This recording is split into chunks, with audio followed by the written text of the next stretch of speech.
What's up, everybody? Welcome to a new podcast from three wonderful gentlemen. Team 9, an XFL and USFL podcast. I'm joined by my friend John here. Say howdy, John. Hello, how's everything going? I'm doing great. I guess I never mentioned my name. My name's Ethan. We were supposed to have producer Felix, our other friend, here today, but he is not here with us. Sadly, he's not here with us today, so we are recording this ourselves. First episode. We can't wait for you guys to meet him next week, though, so we will be ready for that. So we're going to do this. Well, it was going to be with three of us. It was going to be like kindergarten style, around the horn. But when there's two of us, it kind of makes it a little bit easier. So we're gonna do this, kindergarten style, around the horn. I'm gonna give my name and something cool about myself. Interesting fact. So my name's Ethan, and my cool fact is that since my mom's side of my family has like British descent, I was nearly named Sterling at birth. So take that as you will. Oh, yeah, and my middle name is Bartholomew. It's like in the Bible or whatever, but like whenever my mom gets mad at me, she'll call me Bart, like from The Simpsons. So that's pretty cool. I know. It gets awesome? Serious right then and there when you hear Bart come on. Right. When you hear Bart instead of Ethan, there's usually a problem. Yeah. All right. Go ahead, my friend. Alrighty. As mentioned previously, my name is John. My fun fact is that I used to play football, specifically at the quarterback position, so I'll be trying to give insight to that whenever I can. And we've played catch that's before. Come up later. Yeah, when you talk about the quarterbacks in this league, I know you're gonna have a field day with that. Yeah. We'll get into that a little bit later. We're gonna talk about the quarterbacks today, the teams from this past XFL weekend, and a look ahead to week 4. We just had a really exciting week, and things are starting to settle in a little bit. Exactly. In the XFL. Starting to see the top teams and the bottom teams. Oh yeah, there's definitely some gaps being made. We'll say that. Yeah. But I guess you guys are asking, why are we here? So I've been really passionate about football since I was around 7th grade, and ever since then I've been watching it. I've been nonstop, and I really think this XFL is and the USFL as well. Let's include that in there. I guess we're going to be talking about that later down the line, way later. But I really feel like these leagues are giving these players an opportunity to like fill their NFL dreams.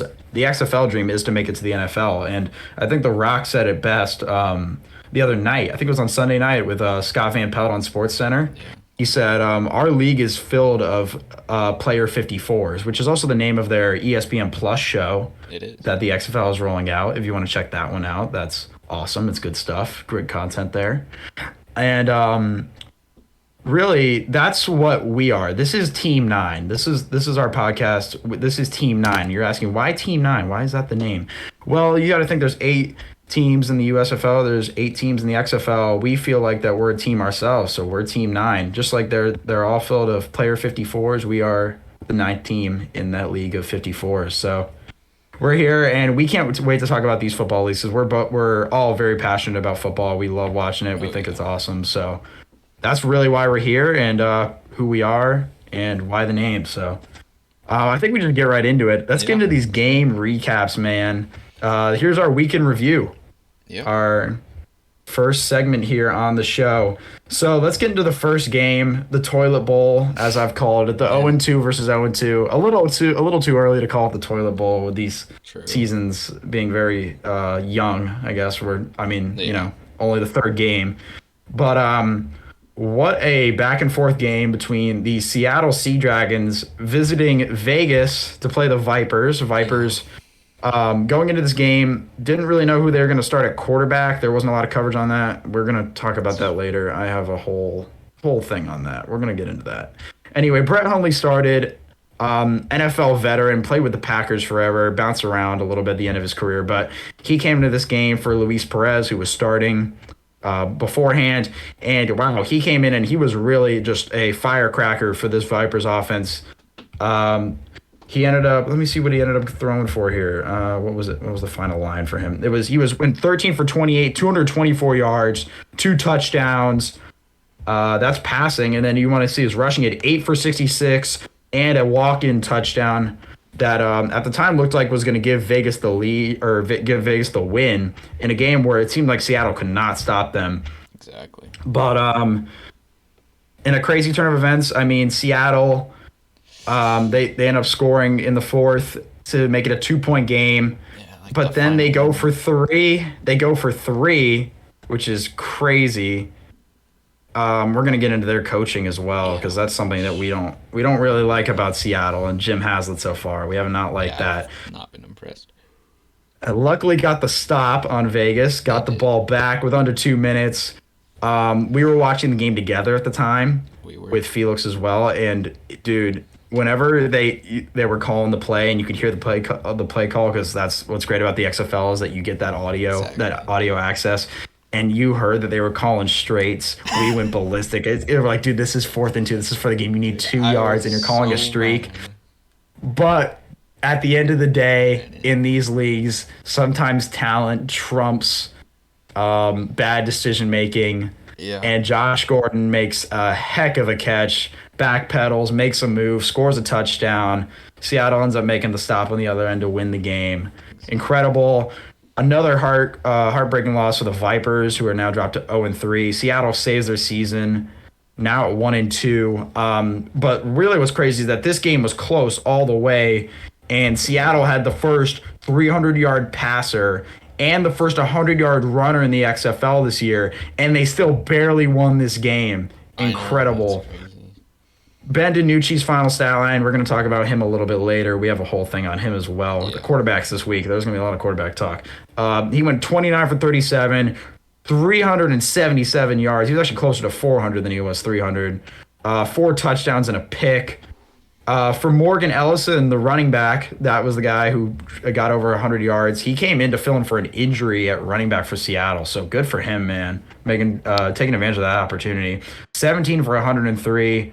Got injured on this weird looking play, but hopefully he'll be ready for this next week. And Josh Gordon and Jacob Pearson leading the way receiving. We're going to get into that later. We have a whole segment on players of the week, so we'll get into that. So I don't want to spend any more time on this game. John, any other thoughts? I would say that, that end of the game touchdown, like in the final minute, it was great. But Vegas and Rod Woodson, I think they're coaches, just a mistake Rod. not using those timeouts earlier. Like they got down to 20 Oh seconds. yeah, and that's started very using true. them. Like what? Yeah, the timeout, the 2 minute. I remember we were critical of that too. Their 2 minute drive after Seattle scored that miracle touchdown.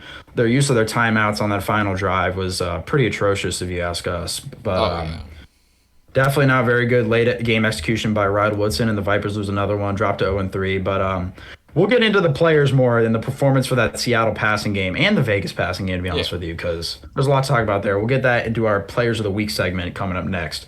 Anyway, John, you get the next game. You get the game of the week. I got the toilet bowl. You got the game of the week. So here we got St. Louis Battlehawks versus the DC Defenders. St. Louis Battlehawks on a bit of a road trip before they get their first home game. 3 road games to start the season. That's incredible. It's crazy. I mean, it was a great game. Back and forth. Oh, for sure. And the thing that really kept St. Louis in the game is kick returns, and we'll get into that. But AJ McCarron. How about AJ McCarron, man? He did go off. 4 touchdowns. He had that one pick, but I wouldn't say that's his fault. His receiver slipped a bit. His final line was 26 for 42, 262 yards. Wow, he threw 42 passes, though. That's amazing. Yeah, that's crazy. Crazy, I guess. 4 touchdowns, 2 picks, was sacked 4 times. Yeah, again, one of those interesting. picks was... I wouldn't say it's his fault. I saw his receiver slipped. The other pick I can't really speak upon. Yeah. I would say, going into this game, I had a really strong opinion on this one. I was undefeated in my XFL picks going into this weekend or last weekend. Yeah. This is the first game I missed on. It's the only game I've missed on so far. I'm at 11-1. So, and we'll see. We'll get into the Vegas money later on in the show. But I'm not saying you should take my advice. Do not take my advice. But I had a really strong feeling about St. Louis. But DC proved me wrong, and they played really well at home. They did. I mean, both defense played I I mean, when you're letting up. Both defenses were not good. Yeah. DC was better. They made big plays, They but when did. it came to just stopping St. Louis, they weren't the greatest. Yeah. I mean, what, 2 picks and one of them went back for 6, I think. Like, that's Yeah, crazy. we'll get into that later. We will get into that later. Michael Joseph, a rising star in this XFL. Any more notes on this one? Yeah, I mean, just overall, St. Louis Battlehawks, just, they killed themselves with those 2 turnovers. They probably would have won if they didn't turn it over that, but they Yeah, I did, so agree. The time of possession in that second half was ridiculous. that Like St. also. Louis, I remember that I love to see the time of possession in like the second half was just ridiculous. I remember seeing it on the broadcast. I don't remember the exact time, obviously, but that's really what killed them. They kept getting 3 and outs in that third quarter, and Yeah. then DC started churning clock, putting on long drives. Brought what's it called, or took AJ McCarron, who's probably the most dangerous quarterback in this league so far, off the I would field say and so, yeah. kept it a game. So we're gonna get into I guess the next game because we don't think we have any more notes on this one until No. Players of the Week. But Yeah. we're gonna talk about that one in a minute. I know you have a big segment there.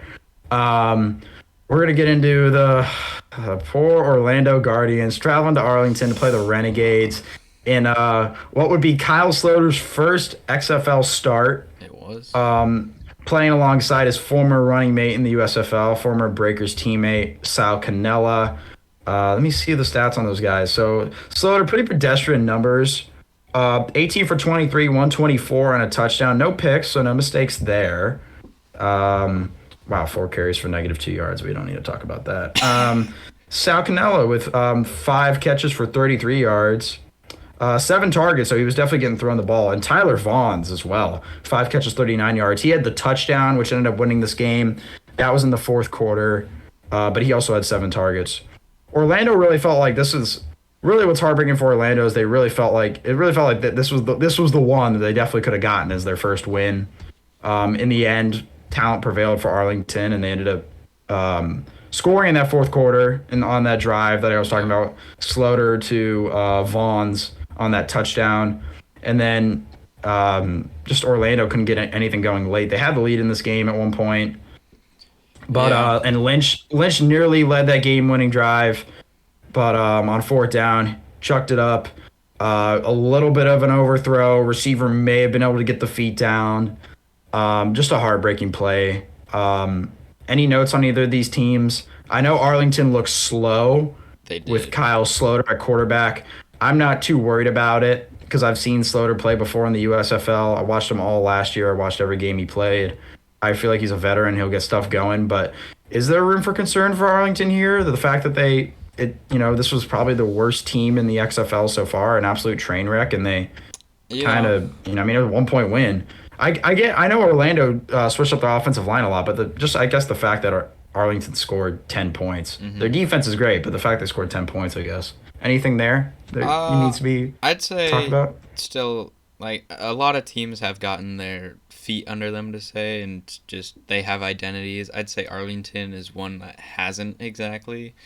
I agree. The switch in quarterback, that's kind of like you Especially in like to week see 3 it, to here. see another guy get a chance, but just shows that whatever they had wasn't working, and they're still trying to develop what they have going on.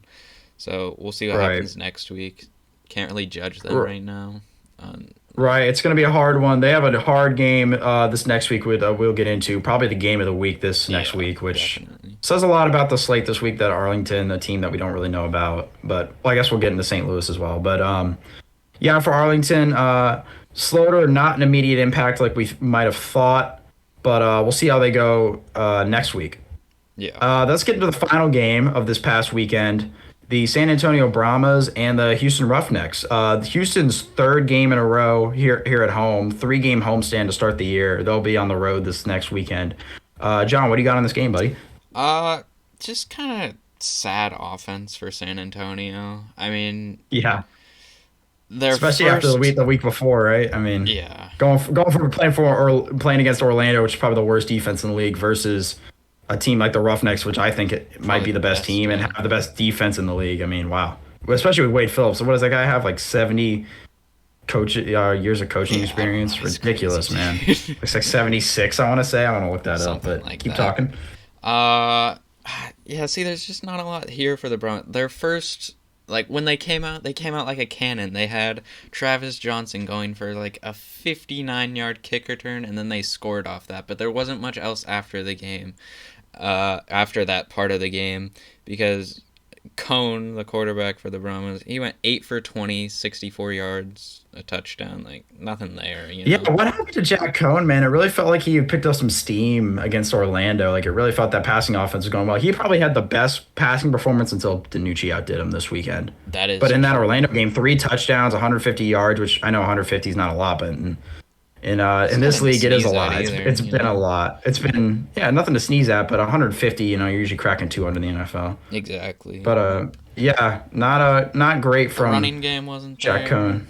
Yeah, I don't know. The Yeah, Roughnecks just Caleb outplayed in all Balaj. phases.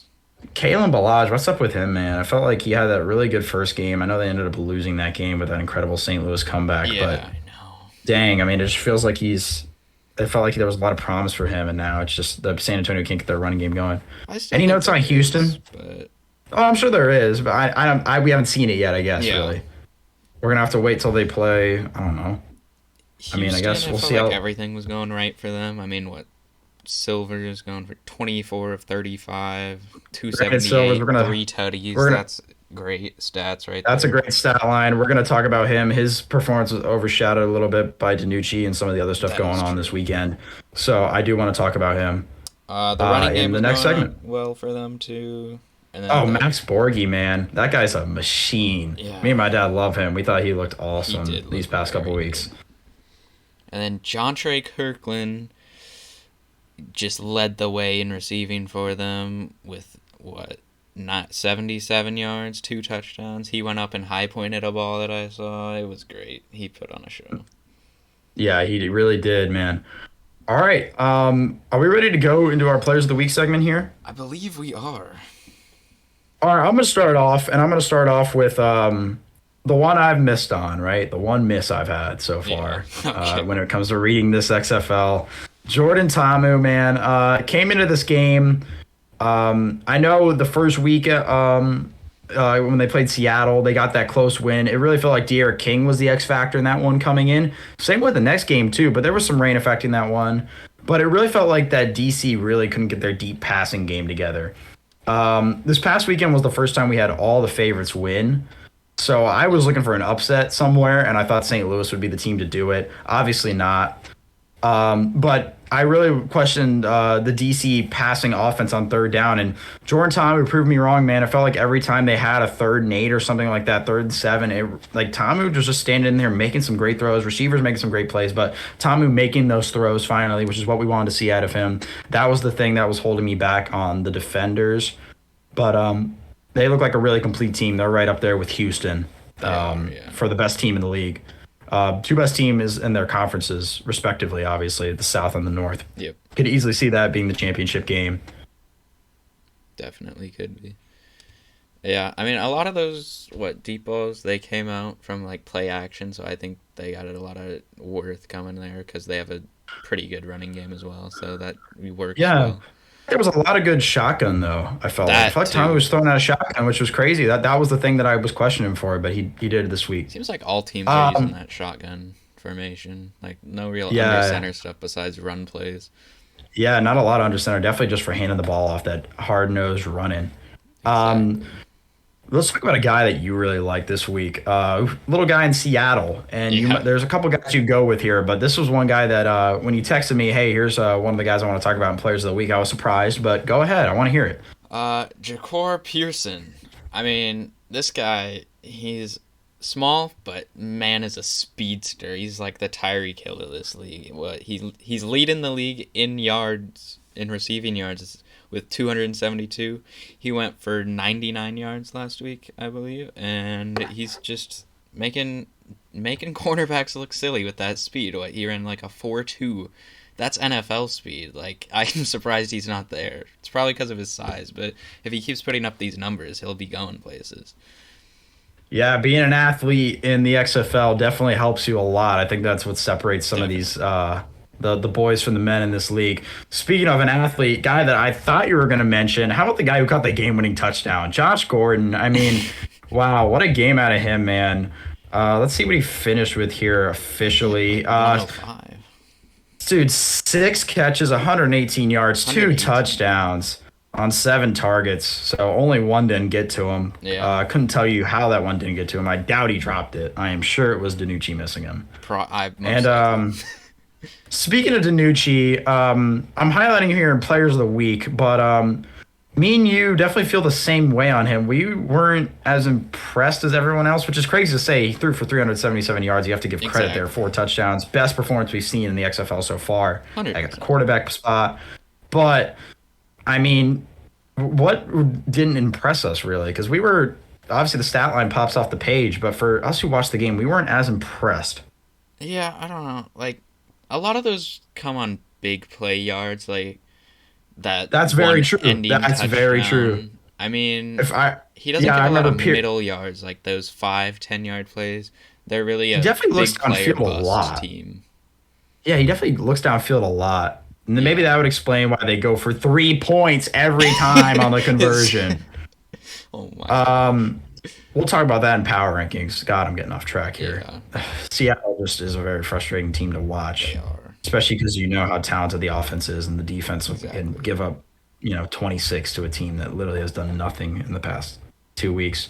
But they did get it going this week, and part of that was Brett Hundley coming in, playing a really good game. Literally came in last week, halfway through, or the week before, I guess I should say, not last week. The halfway through that game against the Defenders in the rain. I felt like he played valiantly. Nobody was really talking about him as the starter coming into this game. We'll get into that later. I listed it off his stats earlier, but just a reminder, 13 for 28, 224, 2 touchdowns, 8 carries, 66 yards, and a walk-in tutty as well on the ground. So, yeah, maybe the numbers don't pop off the page, but it was a guy who we were just watching, and the energy on the mic'd up for him was awesome. It looked like he was just having fun out there, man. Exactly. Awesome to just watch some of these guys just have fun out there. Brett Hundley taking every opportunity. He's in stride right now, man. He looked good. I hope he starts next week. I hope they don't go back to Perez just because they lost. I mean, there's nothing. He should, but he should, but we will get to it. We will get to it. That is true. You never know. Last guy I'm going to talk about in this game, Morgan Ellison, first 100-yard rusher in the XFL. Talked about him a little earlier as well. 70 carries, 103 yards. Looks like he got hurt a little bit, like a hamstring thing. Like his foot got caught in the turf. Yeah, I know Vegas has had some field issue. Well, I think they've been a little overblown, but that definitely. Yeah. I thought that was going to be talked about a little bit more with this injury there, but for Morgan Ellison taking advantage of the injury, good for you, Mr. Ellison, sir, taking advantage of that opportunity. That's what this league's all about. 2 other guys I just want to mention really quick from different games. Michael Joseph from the game of the week picked off AJ McCarron on what is it, like their first? I want to say it was their first drive. It was on St. Louis. And took it all the way back. The offensive guy fell over, but that's not the point. Michael Joseph, he has 3 interceptions to start this year. So far, he's got 2 touchdowns. He has 2 pick sixes. So this guy, amazing so far, really becoming a star, a ball hawk. I could easily see an NFL team giving him a tryout by the end of the season, getting into training camp next year. Because so far, he's been great. Real ball hawk. Just wanted to spotlight him there because he's got a great personality, too. Last guy I want to spotlight is Brandon Silvers, like I said, felt like he was a little overlooked with everything going on this week. Ben DiNucci in that crazy game. What did he finish with? Let me see here. What did he end up finishing with? Do you have the stats up for that one? I didn't have the stats up for that one. 3 touchdowns, 2. I'm gonna look. I think he listed 260 yards, something like that. Yeah, 24 for 35, 278, 3 touchdowns and a pick. Dude, I mean, this guy, I think what I love about Brandon Silvers so far is that he can stand in there, take a hit, and still deliver a great throw. That's what we saw a lot of that in that Arlington game when they were sending pressure. Really like Brandon Silvers. He's impressed a lot. Big surprise in this league. All right, John, I know you have a little segment here on our kick returners for Players of the Week, so go off, my man. Yeah. Just before that, I'm just going to give some love to Hakeem Butler, the receiver. Yeah, buddy. Man is a freak athlete. Athletic specimen, man. 6'6". He's been the number 1 guy for the Battlehawks.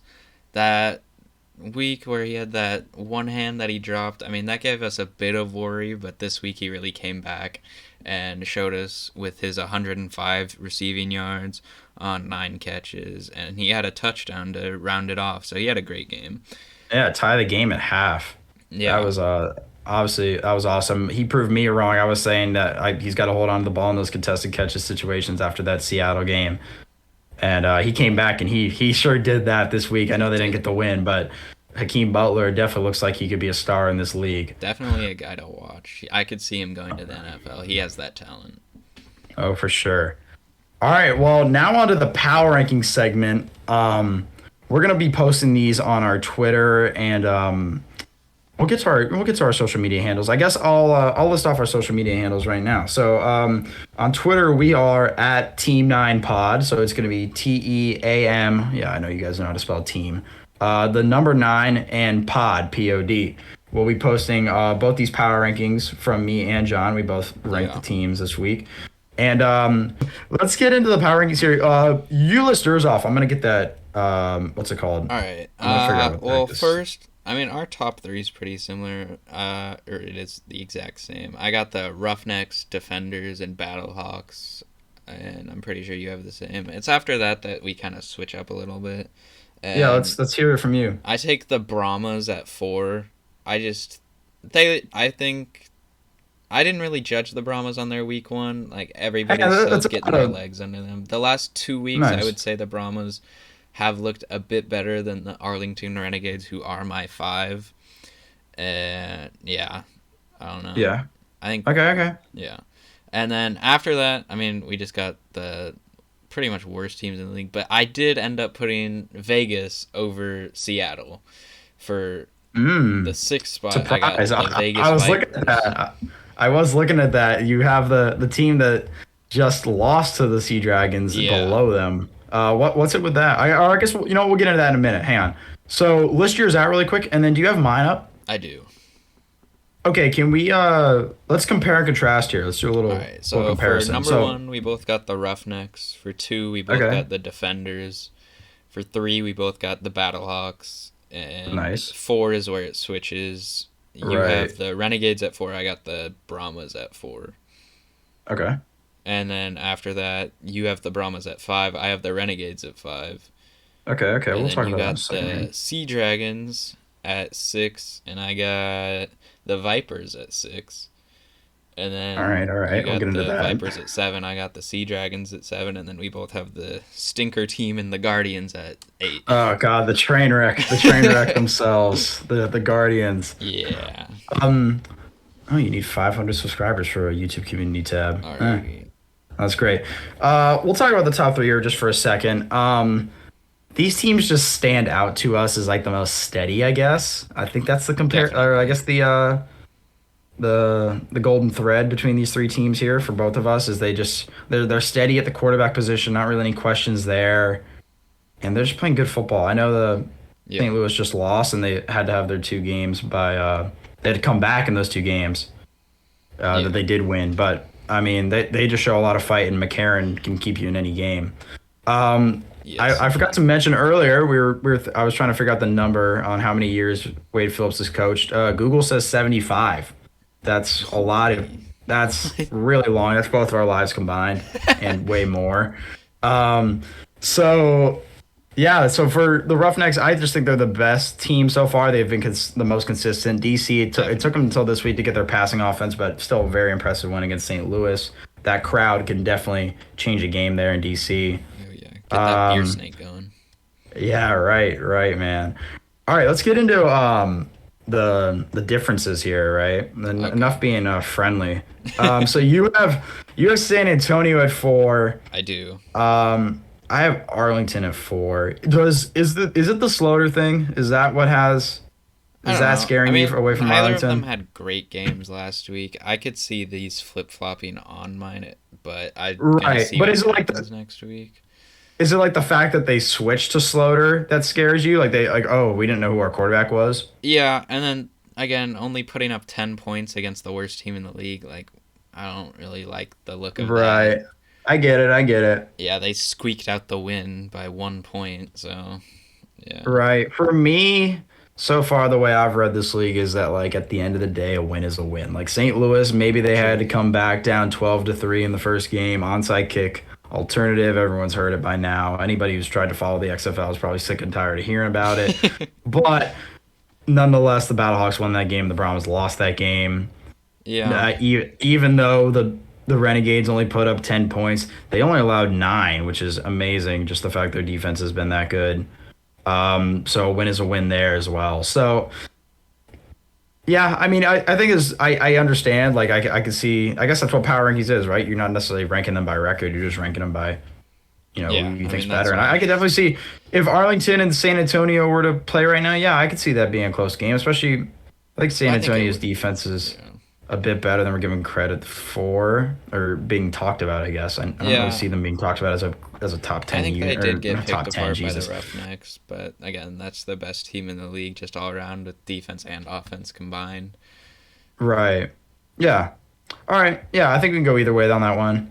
I took the better record. You took the team that you think played better. So Yeah. that's fine. We can talk about that. Let's get into the atrocity here. Yeah. I don't even like Seattle, and Vegas is higher. All right, man. Let's get into it. Seattle. Neither of us like their coaching. Jim Haslett has come in, and he has said every time we score a touchdown, we are going for the 3-point conversion. I'm not sure if he's like, oh, it's an analytical play, which it's not. It's Analytics say definitely that not. the 2-point conversion from the 5 is the value play. That is definitely the way to go. That seems to be the way the teams are rolling so far, unless they're put in a certain situation. And I was interested to see what Seattle was going to do when they were down in a game and they scored and they were like had a chance to like tie or take the lead or whatever. And we got exactly that in Vegas on Saturday night. And Seattle did exactly what I didn't want them to do, which was go for 3 again. It looked like DiNucci, after they scored that touchdown, he was running down the field. He was looking at the sideline, held up like a I know 2, he like a held peace up sign to. to The go for coach said 2, no. and the coach shut him down. Which, yeah, I don't like it. But the Vipers, I mean, I don't know. Yeah, there's an argument for the Vipers. It's funny going into last week. I was saying that if Brett Hundley started the game, I was going to pick the Vipers to win, since that was never put out until literally minutes before kickoff. Not even. I took Seattle, so I was kind of mad there. They But did again, end we'll up get into winning. that. We'll get into that. Yeah, they did end up. Seattle ended up winning the game. I guess that's another scenario where you think that the Vipers played a good game, and Seattle might have gotten away with one. I think it's Seattle got crazy. lucky. It's crazy how DiNucci threw for. I mean, again, best quarterback game statistically. Definitely. Uh, But when you best have the best running. receiving core, you expect that. Right, right. That's what you're wanting out of your quarterback, and then for for the run game as well, finally opening up. At least Yeah, they got that that down.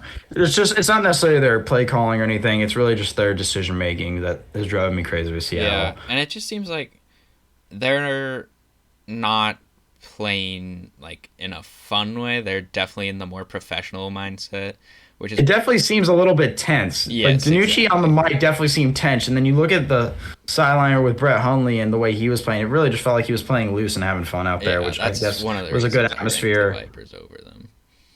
Yeah, I definitely. I mean, it took a lot for Seattle to pull that one out against Vegas. Vegas drops to 0-3. I don't think they should be 0-3. I think they're better than 0-3, but They that's where definitely they're at right are, now, but and I they're think gonna have to they're bounce favored. back. We'll see how Brett Hundley, if Brett Hundley can turn this ship around, because I definitely think he can. Yeah, Um, yeah, that's a good conversation right there. Rod Woodson, I guess I would talk about Rod Woodson, like we said, like he used yeah. those timeouts horribly Those on that final drive. timeouts So, just so as much as you could say that Seattle's coaching was bad, you could also say the same thing about Vegas in clutch time. definitely So, like I so think that the that would be Vipers my played and coached the better game all before that and up to that point, and right. then I they agree. just threw I it in the agree. trash and was like, "Oh, Yeah, timeouts, screw those are the those." those are the moments those are the moments that decision making really comes to light in those late game Hmm. situations. Do we need to talk about the Guardians? No. Right. I would rather we talk more about like the Roughnecks or something. So at this point, we're just gonna move on to our next segment. Yeah. This is your segment, baby. This is a look ahead. These are our game previews, buddy. Alrighty. The Can you look give us the ahead. matchups this week? Huh? Give us the matchups this All week, my right, friend. matchup. So to start out, we got Saturday and Sunday games. On Saturday, we got the Roughnecks and the Guardians starting out the game at 6 Central Time, I believe. Nice, And nice. after these games are both on Fox or FX Sports. Fox. Oh, I was about to say Fox. I was like, damn, we got Fox is FX. getting in on this. I thought they had the USFL. You're good. You're good. You see the FX. You're like, oh, Fox. Then we got the Brahmas at Seattle. And that is a 10-9 Central Time. So a bit late for the East Coast, but over on the Yeah, it was a West late Coast, game. it's a big 7 p.m. game. Hmm. Yeah. Sunday, we start out with the Renegades versus the Battlehawks. First time the Battlehawks are at home, so that'll definitely be a cool matchup. What is this? 4-3 Central Time, I believe, and this is on ESPN2 if you want to catch that one. And finally, to round it out, we got the Vipers versus the Defenders, 7-6 Central Time on ESPN2 in DC. Quick math there on those times. We really appreciate that, buddy. Thank you. I'm trying.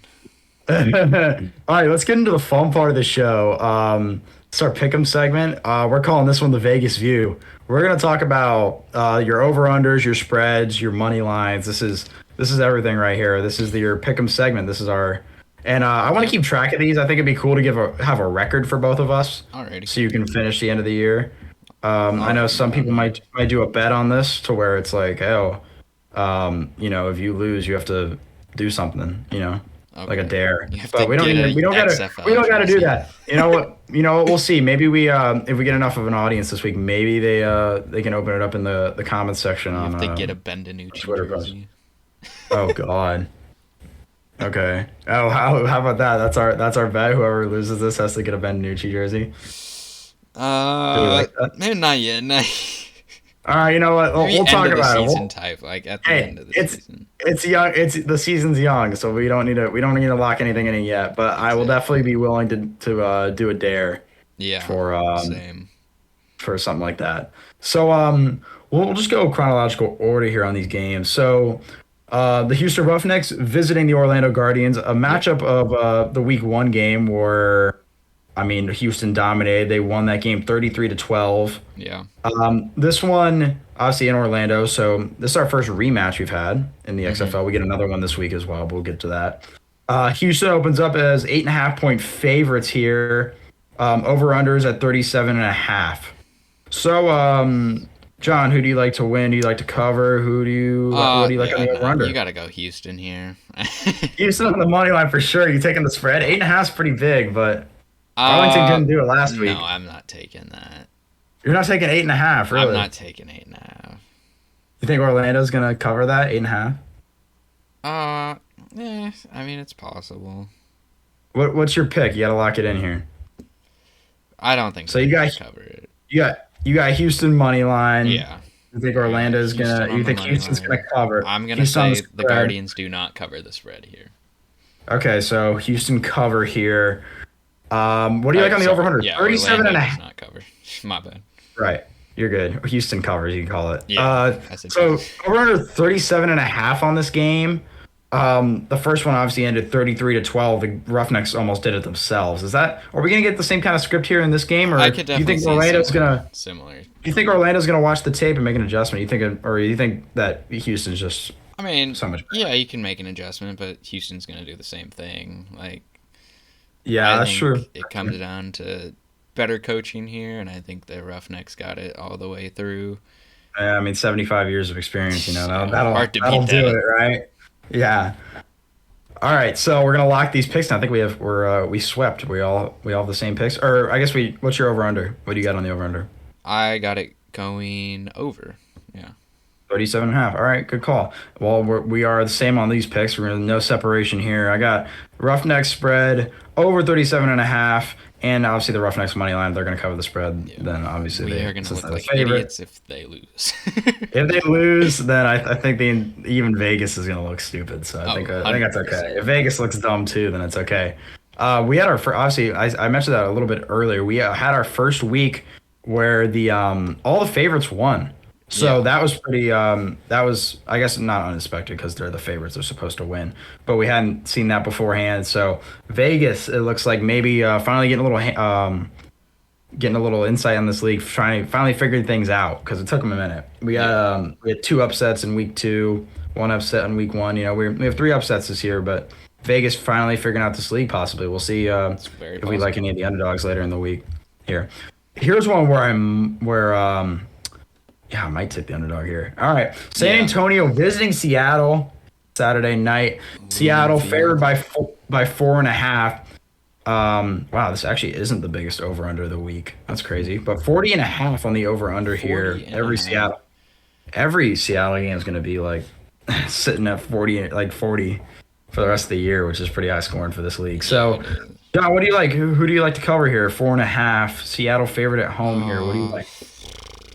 this is definitely a tougher choose than the previous game. Right. Uh, Yeah, definitely. I mean, I think the first one was like, I you think know, I gotta take Seattle to win. I really okay. think the Brahmas will cover. I think it'll be a close game. I think the Brahmas will Like the cover the cover spread. here. You were And low on I Seattle in the power rankings. What makes you think they get the win here?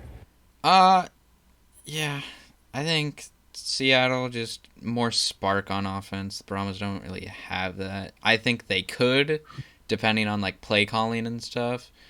Okay. But we'll see what happens.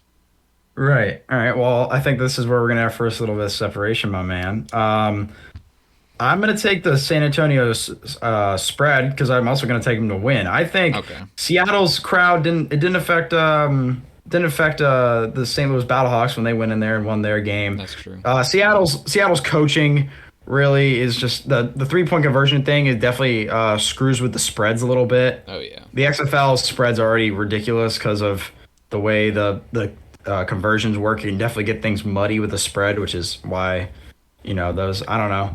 I wouldn't touch those, but true. um, not my advice. I'm kidding. But so what's it called? So it's sitting at 4.5 right now. So I'll take San Antonio to cover, and I'm also gonna take the money line there. So I'm gonna take an upset. Yeah, sue me. Okay, Um, over under in this game 40.5.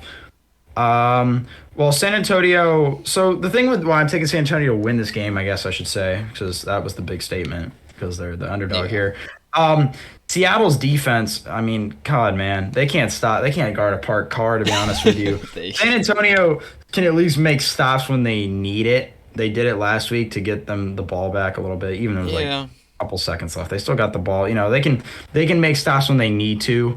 Seattle hasn't shown me that yet. Seattle, if anything, has just shown that they're let the other team score at will. So I'm gonna take San Antonio here. I feel like it's a little bit, Alrighty. obviously on the downtrend. So maybe that's why a good time to take Seattle. But I'm gonna take San Antonio, trying to predict it before it happens. What do we like on the over under 40.5? Big one. I gotta say under for that one. I'm going Under 40.5. Um, defense scares me in this one because I know like San Antonio's defense is like fine.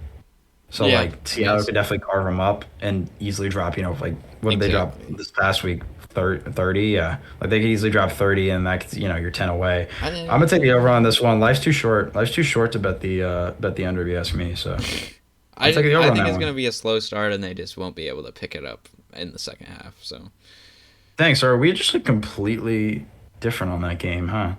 yeah, Wow. I guess. Yeah, we are all three opposite. That's funny. I'll see. It'll be funny to see how that game goes. It will. You're gonna be rooting for Seattle and no I touchdowns don't know being if I'll scored be on. rooting for Seattle, but I think they're gonna And win. if you don't want to wear a Ben DiNucci jersey, you will be. You'll be Oh, rooting for a guy. All right, so now we're gonna get into what I think so far on paper is just the game of the week. The matchup coming in here. yeah. This is your closest line of the week, 3.5. Which I don't know. I think the San Antonio one should be closer, but maybe San Antonio. Maybe Vegas is just overlooking San Antonio. Maybe that's why you should take them. Think about that. Maybe. Anyway, Arlington, the Renegades coming into St. Louis, their first home game. This place is going to be First rocking. game.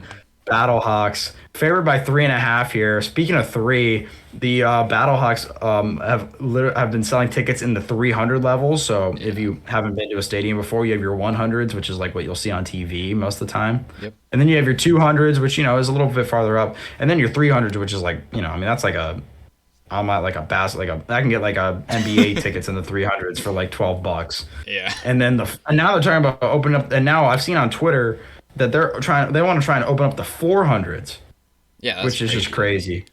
That's a lot of people. They're expecting 30,000 there in St. Louis, and that's without the 400s open. So I that place mean, is gonna be I rocking. love it. I We love it, want man. I this love it league to too. get recognition, and it looks like they're getting Yeah, it, or at least one team is. yeah, exactly. So that's what we want, man. So Arlington and St. Louis. I love Sloter and Canella, and I like what the Renegades are doing. I think their defense is awesome. But to be honest with you, dude, I don't see a spot where Arlington pulls this one out, dude. I That you're telling completely me agree. they're telling me they're gonna go into there with that crowd, and There's no I shot. love There's Sloter. no shot.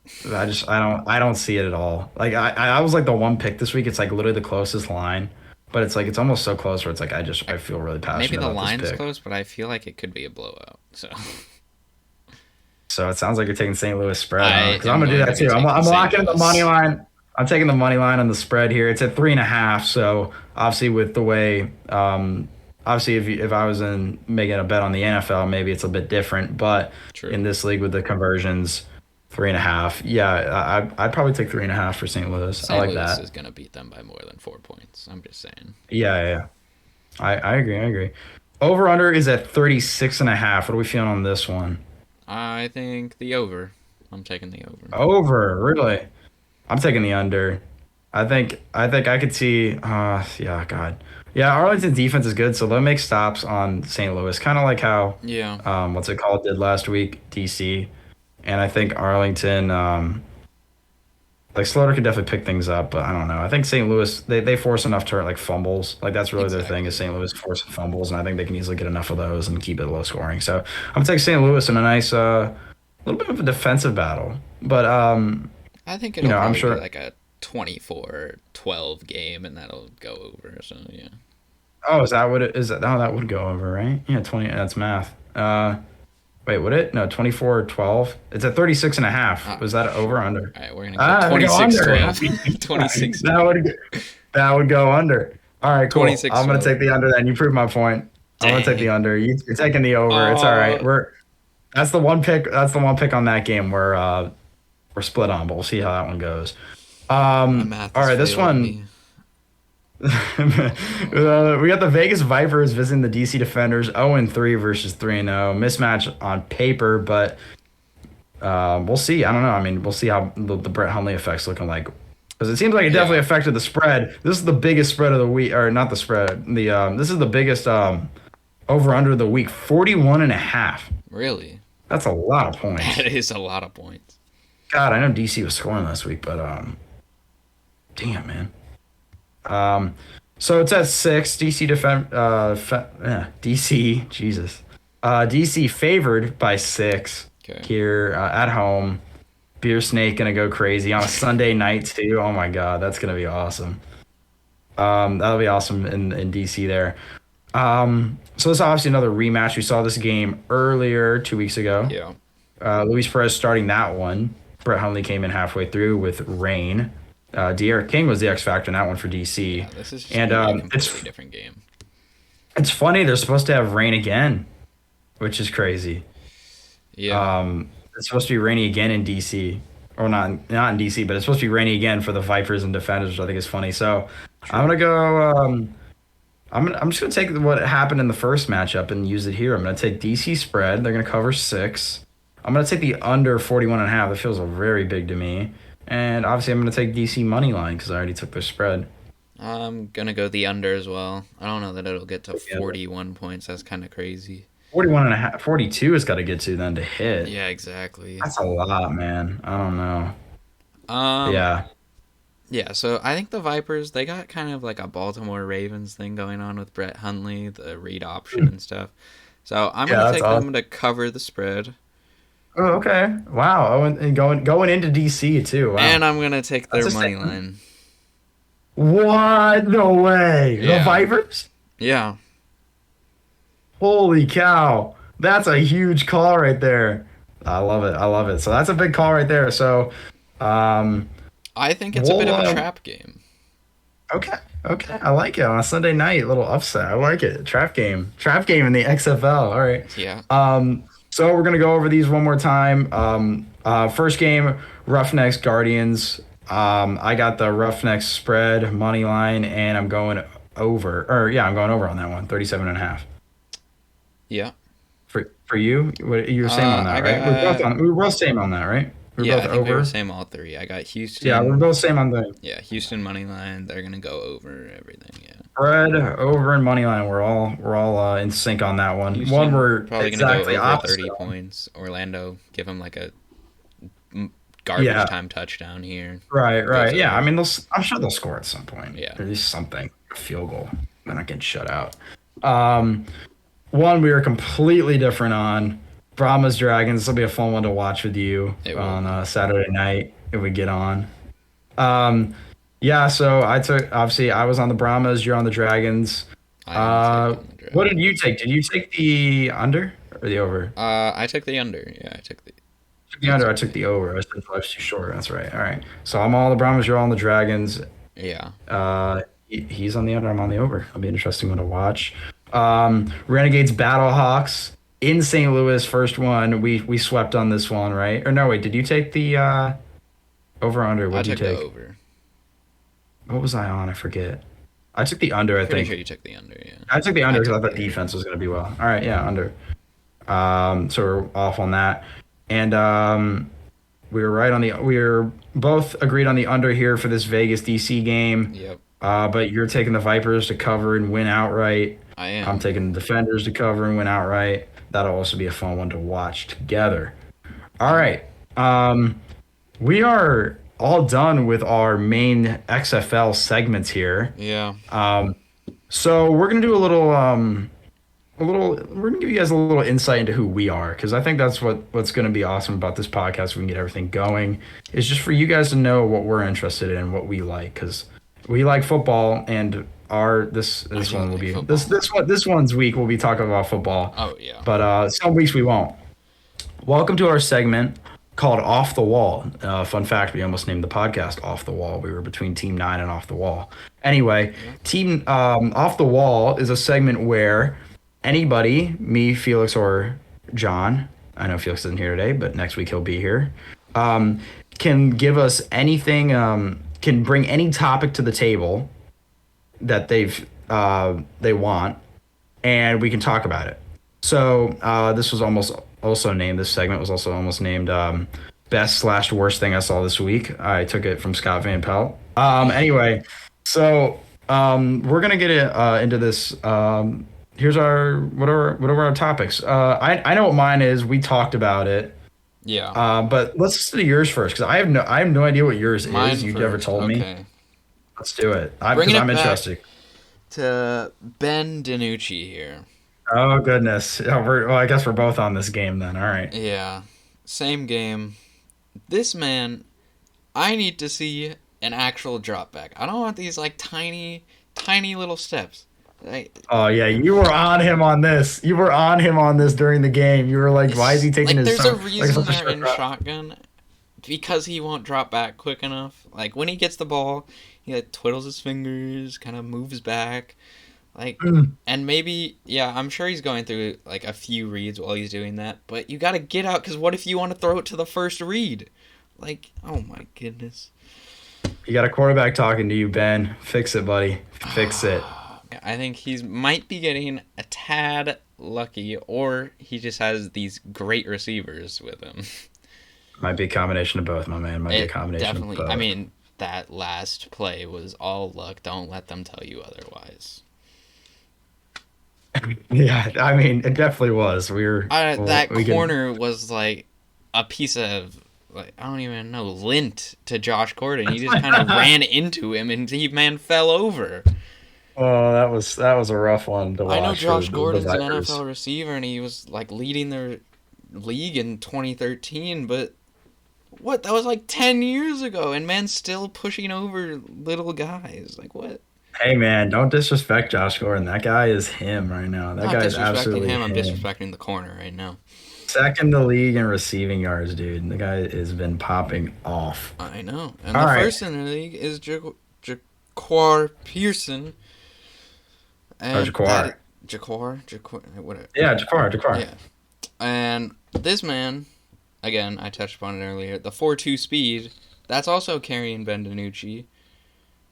They together have like over half of his yards just because they can get yards after the catch. He doesn't throw a lot of balls that have a chance to go, like, I don't know how to put it, like, there's not a lot of balls that are over or like There's let not him a lot in of, like, stride. So like they're making yeah. it all with their legs, not really his throw. Also, not a lot of checkdowns. We said That it felt like too, there was a yeah. lot of deep plays, which you gotta. I feel like you gotta be looking all over the field to be a good quarterback. You can't just be Exactly. checking the deep one up like it's Madden. Like you see All right, AJ well, McCarron, 42 passes. I mean, yeah, that's a he was shit. throwing it all over the yard, man. That's Like a he lot. he really does. He looks everywhere. That's what I like Exactly. about AJ. He's been great so far. All right, well, put this one on a Twitter graphic. John's off the wall topic this week: Ben DiNucci fraud question mark. That'll be our. Hey, we might have to put Ben DiNucci as the thumbnail in the YouTube video. Just It's saying. very I think possible. He's we've talked came up so a much lot. Ben DiNucci. We talk about so much Ben DiNucci, or we talk about this man who started this segment. It's not his fault. It's not his This fault. segment came around, or the idea for this segment came around as I was watching this Vegas Vipers and Seattle Seagrounds game. I don't know why the toilet bowl of all games has come up more than like the St. Louis game, but that's just how it is, man. Um, Brett Hundley, it's not your fault, my friend. It's not your fault. But yeah, my off the wall is negative this week. It's what the heck is going on with XFL depth charts? Okay. So scouring the internet for depth charts on the XFL is impossible. Like real depth charts, like from the teams, like, and there's just no coverage on any of this. So a man would assume that after Brett Hundley's pretty, not like super impressive, but like solid, respectable performance against the defenders in the rain in week 2, you'd think, oh, Brett Hundley would start again. But any depth chart I see, there's a great account by the name of, what is it? I think it's the Marks Cast. I do want to shout him out because he does do a lot of great coverage, and I don't think this is his fault on this situation. But he posts depth charts every week for the XFL, and I don't think it's his fault at all that this ended up screwing up. I think he was just doing what he could. Yeah, I mean, even ESPN's getting it wrong. Right, exactly. Oh, ESPN. Okay, we could do a full. I guess they're not getting it wrong, but they don't know either. We could do an entire off the wall segment or just a rant section on the ESPN's like app coverage and website coverage of the XFL because it is absolutely horrible. Anyway, at the _Markscast on Twitter, MARKCAST. Please follow him if you want to look up CFL, XFL, USFL. He is the guy to look for. But he posted the depth chart and it said Luis Perez. So then all the articles talking about picks for this game and predictions for this game all mentioned Luis Perez.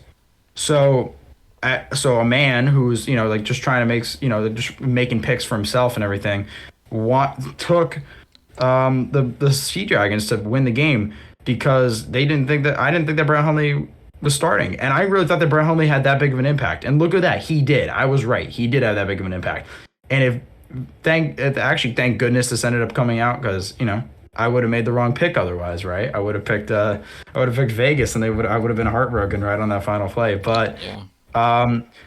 We just need, all I'm asking for from everybody, I'm not picking out anybody in particular, but ESPN, like these big network, I guess ESPN, because they're like the ones, they have the broadcast rights to this entire league basically. And improve your app coverage, improve your website coverage. If I go to ESPN.com or the ESPN app right now and try and click on a game and look at the box score, guess what? There is none. I have to go to the XFL.com. That's the only way I can get box score information at this point. on Yeah, this league. that's unfortunate. You guys are hurt. You guys talk about how great this league is, but you guys are hurting it by not giving it the coverage it deserves. And the fact that nobody knew, and the fact that this league is like trying to say like, hey, look, we're a big gambling focused league. Like we want people to be able to like gamble on this game and have fun with it, like responsibly. And the fact that nobody knew the starting quarterback until the broadcast kicked off at 6, that's a problem. That is a problem. That's my off the wall segment for this week. Had to get that one out because I really think it just needs to be talked about, the lack of coverage from these big networks, because I know they have the capabilities to go ask the coach, hey, who's the starting quarterback this week? 100%. And he's like, oh, I don't know. Then, like, come on. Like, there's got to be somebody in the organization who can tell you. Like, at least say it's a game time decision or something. Just something, say that you man. don't know is like, what? Anything. Or, like, and it's not even, like, the Markscast fault of putting Luis Perez on the depth chart there, because I don't even know where he's getting these depth charts, to be honest with you. I don't know. That is true. I don't know where he gets them. I think a lot of people were saying in the comments of his posts, they were saying, like, oh, it looks like he's, like, carrying him over from last week, which I don't blame him. They're probably not updating him. Not his fault. But how is he getting the ones from last week if they never post them at all? I don't know, dude. I don't know. Anyway, go follow at _Marchcast on Twitter. Speaking of social media handles, we're basically done with this episode, so we're gonna list ours off really quick. If you want to follow the podcast at on Twitter is going to be at Team9Pod. That's at TEAM, the number 9, and POD. If you want to look at us on YouTube, it's going to be at Team9Pod on YouTube. Same thing. YouTube.com/at Team9Pod.